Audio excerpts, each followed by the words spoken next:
हुँ। बेटा, पिछली में हमने डिस्कस की थी मेरी वीडियो में कोवलेंट की CH4। अब आपको मैं CH4 एंड CO2 दोनों को अगर साथ समझाऊं तो आपको बेटर पता चलेगा कि म्यूचुअल शेयरिंग कैसे देखनी है।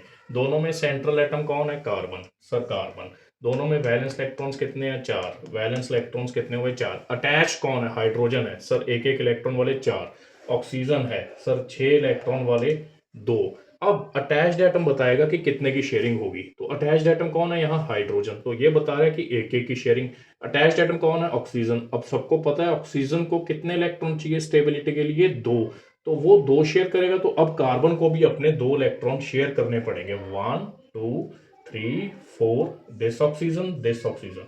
1 2 3 4। तो ये ऑक्सीजन अपने 4 इलेक्ट्रॉन्स इनके बीच में रखेगा, ये हाइड्रोजन के साथ कार्बन एक एक शेयर करेगा, विद ऑक्सीजन ये 2 शेयर करेगा। यानी ये हो जाएगा OC double bond O, but ये हो जाएगा CH4 single bond. That is the difference. बेटा इसमें ये ध्यान देना है आपने कि जैसे ही अगर ऑक्सीजन की बात करें तो उसको 2 इलेक्ट्रॉन चाहिए, तो उसने कार्बन को बोला कि 2 रख, तो बीच में शेयरिंग 4 होगी।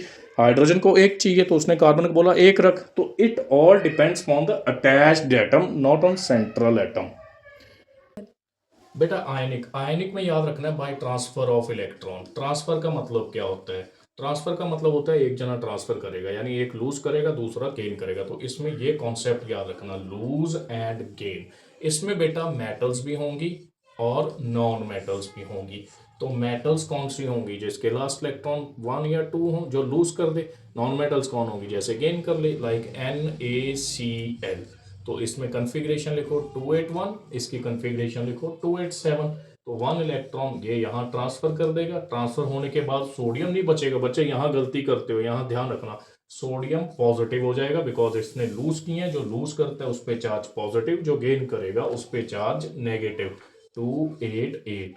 That attraction between positive and negative is called ionic bond, and it is also known as electrovalent bond because the force of attraction between positive and negative is electrostatic। तो बच्चे ये बोला जाता है why it is named as electrostatic, तो आप बोल देना कि इसमें why it is named as electrovalent, कि सर इसमें electrostatic force of attractions है, इसीलिए ये ionic bond है, और electrovalent bond इसीलिए बोलते हैं इसको। तो बेटा इसको आप फॉलो करके रखो चैनल को।